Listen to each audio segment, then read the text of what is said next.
Farm Sanctuary started in 1986, and at the time there was very little known about what was happening on today's farms. So we started visiting stockyards and factory farms and slaughterhouses to document firsthand what was going on. And we would find living animals thrown in trash cans, or living animals thrown on piles of dead animals, and we couldn't leave them there, so we brought them home, took care of them, and our sanctuaries were born. And now we have two farms, one in Watkins Glen, New York, and one in Orland, California. And between the two, we have over 1,000 animals. Your two main campaigns that you're working on right now? Well, the initiative in California, Proposition 2, is massive, and so it is one of our primary focuses right now. We're also always looking for litigation opportunities to challenge the industry and to sue them. We don't have any active cases now, but there are some that we're looking into.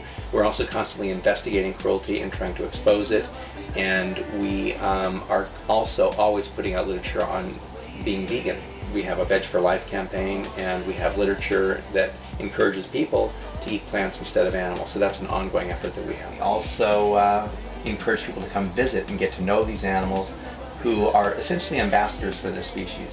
Now, unfortunately, we cannot rescue nearly the 10 billion that are slaughtered every year in the U.S., but the ones that we do rescue become ambassadors. And when people get to meet and hear the stories of cows and pigs and chickens and turkeys who've been rescued from abysmal conditions, it touches them in very profound ways, and many people become vegan after visiting Farm Sanctuary. You also had a campaign for down cows. Oh yeah. Could you talk a little bit about that as well? Yeah. Beginning in 1986, Farm Sanctuary has campaigned to prevent the marketing and slaughter of downed animals. These are animals that are too sick to stand and walk. In fact, the first animal we rescued was Hilda, who was a sheep who was thrown on a pile of dead animals behind a stockyard.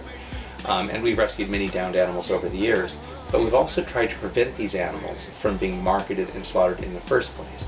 And we've said that if an animal is too sick to walk, they should either be given proper veterinary care to be made healthy, or they should be humanely euthanized. They should not be made to suffer. They should not be dragged onto trucks and transported to slaughter. And we have had some success.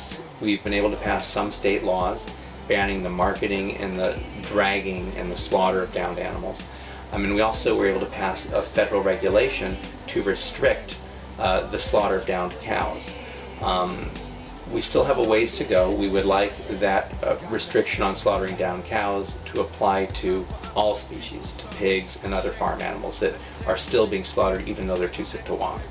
But it's an ongoing effort, and it's one that started back in 1986. A lot of people don't understand the innate cruelty in the dairy industry as well, along with not even just the meat industry.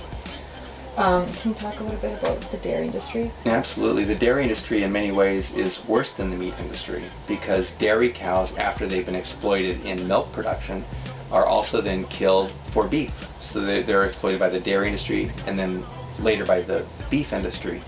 And there are other problems associated with dairy production. One of the number one contributors to the downed animal problem. These cows who are pushed so hard become too sick to walk, and they become down, and then they're dragged off to slaughter.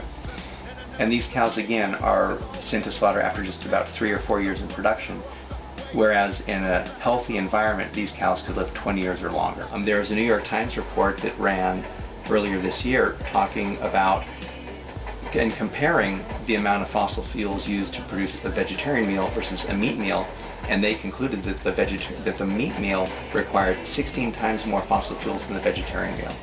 So it's been recognized that we have an addiction to oil in industrialized nations, but it has not been adequately acknowledged that our addiction to oil is driven in large part by our addiction to meat, milk, and eggs.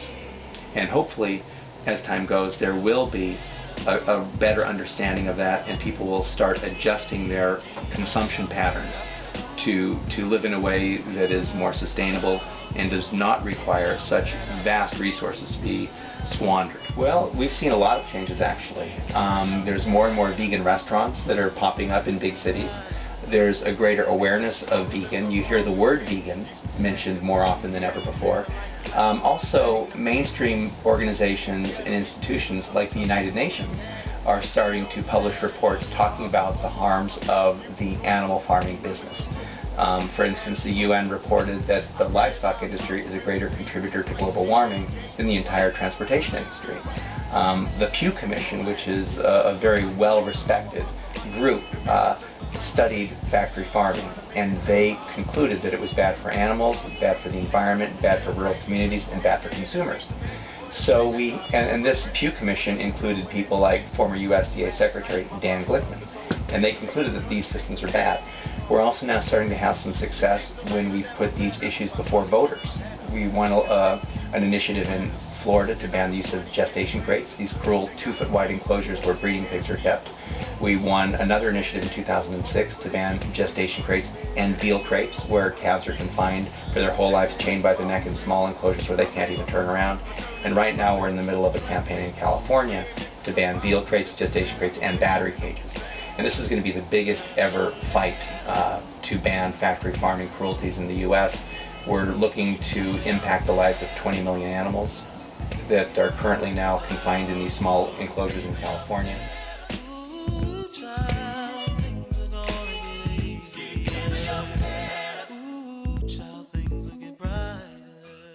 Beautiful to hear.